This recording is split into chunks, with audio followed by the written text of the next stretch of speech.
After the game last night, Sergey was speaking on behalf of the team, and I'm paraphrasing him, but he thanked the fans for sticking around even though the game wasn't very good. And then he also said, "We're going to have a very good response tonight, Saturday's game."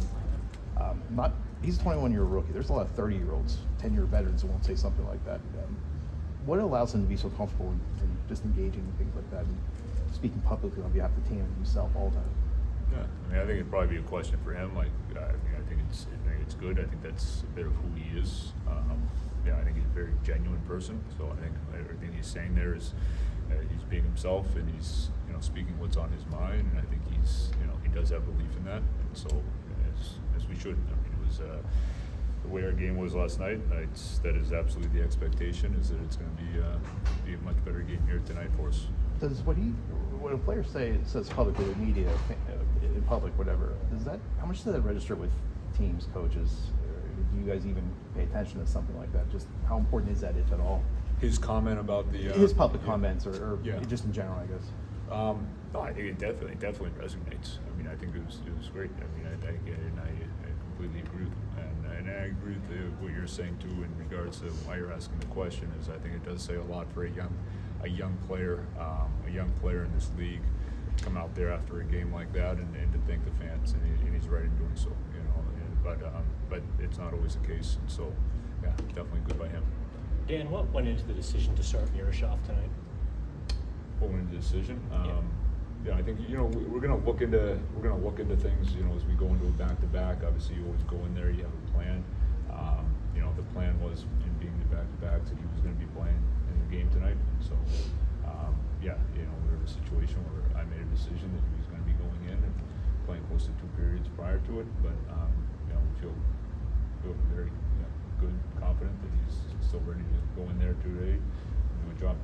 Coach, Lillo is going to be the, I think, 30th active undrafted player to reach 400 games. I mean, every milestone for every guy is amazing, but how much is there, like, maybe an extra level there with kind of the journey he's had?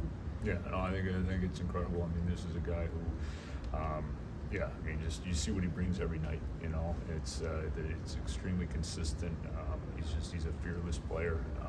He's a huge part of this team. And for a guy, getting to know him and seeing him on an everyday basis, it's no surprise at all. Like, he's a really impressive player, really impressive person, and so obviously a big night there for him, the 400 games. I didn't know that was the number in terms of out the league. So, this is a guy here. You don't bet against a guy like him. Dan, Tommy Novak was talking the other day about wanting to create more for his line. Him specifically, I know all players are different, but how can he create more for his line, do you think? Well, I think, I think you see with him, he's got the ability there to draw coverage to him. He's very poised with the puck. And so, I think from there, if you are able to draw coverage and, that's breaking down the team's defense, it's just finding those available options. I think he can also generate there just with his ability, to put himself in. He's got good sense of put himself in good offensive spots there, especially, kind of in those more dangerous areas. And he's also got the ability to be able to just create off of puck pressure. He's really good there at disrupting plays. He recovers a lot of pucks, and when you're doing that, if you can transition quickly off of it, you're catching teams there when they're not setting their coverage, and that's another area there where he can create. So I think it's the line again. You go off of last night. I didn't think it was it wasn't a very good game there for anybody, and so but that's what I've seen from him in the past, and that's an area where he can create. Sam Poulin made his NHL debut this season last night. I think like 15 minutes, which is like a career high for him. I think he had one of your better scoring chances with that spin move off the wing. Just an assessment of what he offered in his season debut.